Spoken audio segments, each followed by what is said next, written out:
Think of yourself as an investor, client, or one of the thousand employees in the world's largest property developer company.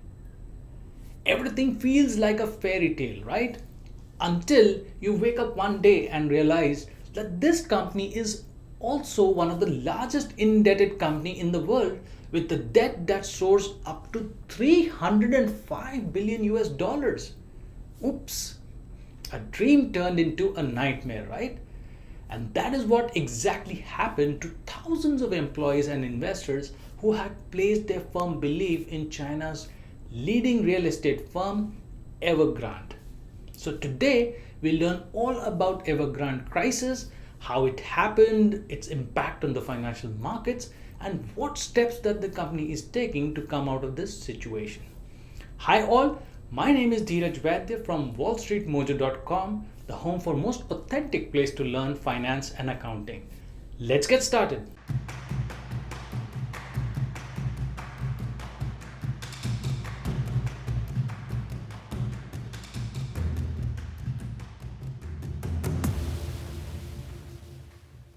Now, before moving on, let's find out what is Evergrande all about. Evergrande is actually one of the largest property dealers in China. The firm is a part of Fortune 500 companies, making it one of the largest, revenue grossing company in the world.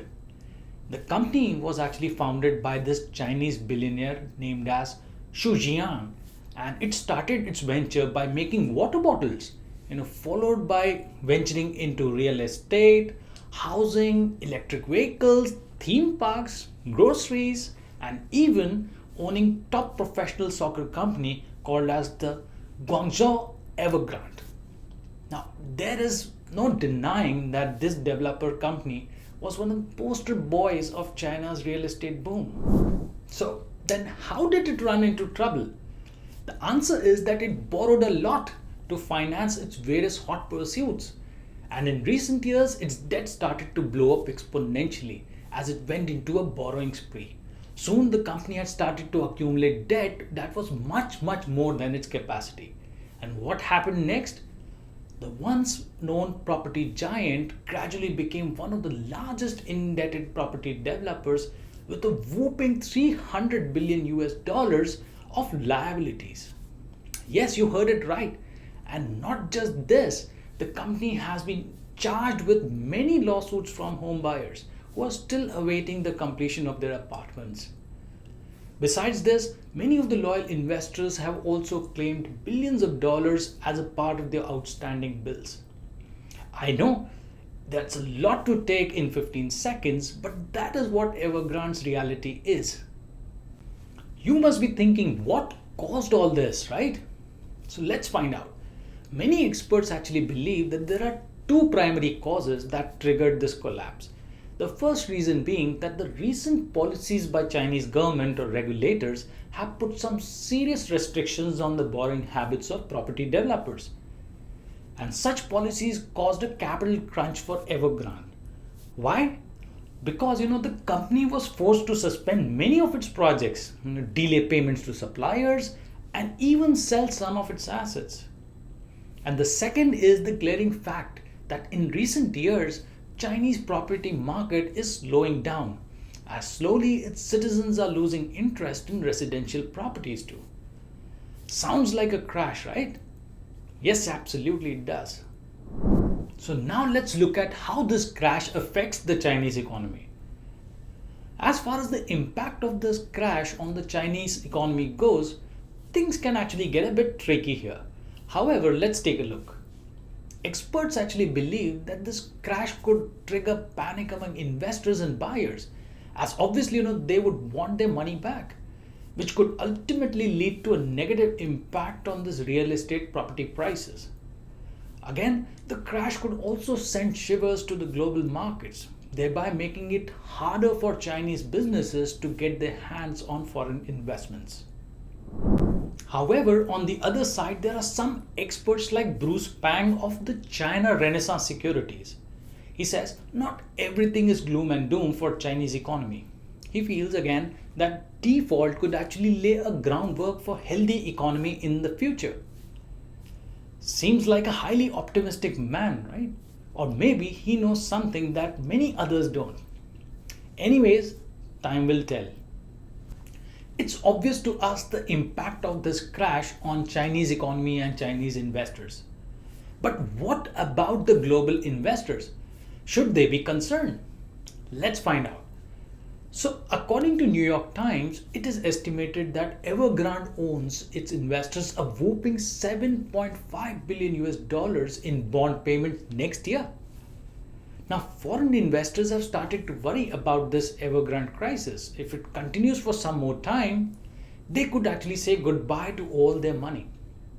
Such has been the panic among investors that in recent times, Evergrande's bond notes have traded to a historic low of 25 to 50 cents.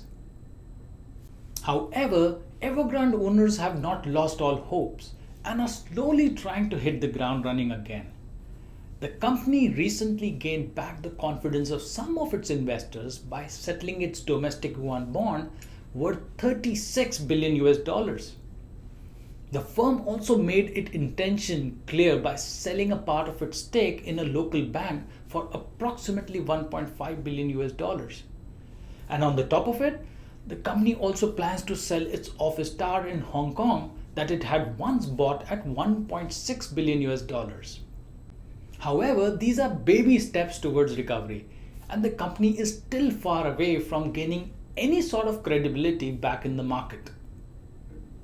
Now, because real estate accommodates more than 25% of Chinese economy, any crash here would result in hostile investors, many doomed businesses, and so on. So, can the Chinese government allow that, or will there be a bailout? Now, People Bank of China has started pushing some of the cash into the financial system to cool down some of the panic that has started to creep in among the buyers and investors. The central bank also had made a positive statement where it has said that it has plans to maintain healthy development of the real estate market. However, many experts believe that the Chinese government is unlikely to go out of its way to bail out the company, as it has been trying for a long time to curb the excessive borrowings by the property developers. And any intervention here would actually water down that message. Whatever happens, one thing is for sure: the whole financial world is watching this Evergrande crisis with bated breath, and its investors and buyers are looking at each numbers like it's a game of life and death for them. I hope you found this video to be useful. Please do like and share. And if you have any feedback or want to suggest a topic for any future videos, then you may do so by writing about it in the comments section. Also, we come up with interesting videos on finance and accounting topics regularly. So if you have not subscribed to our channel yet, then please do so by clicking on the subscribe button below so that you can get the notifications as soon as we release the latest videos. Thanks for watching. Have a nice day.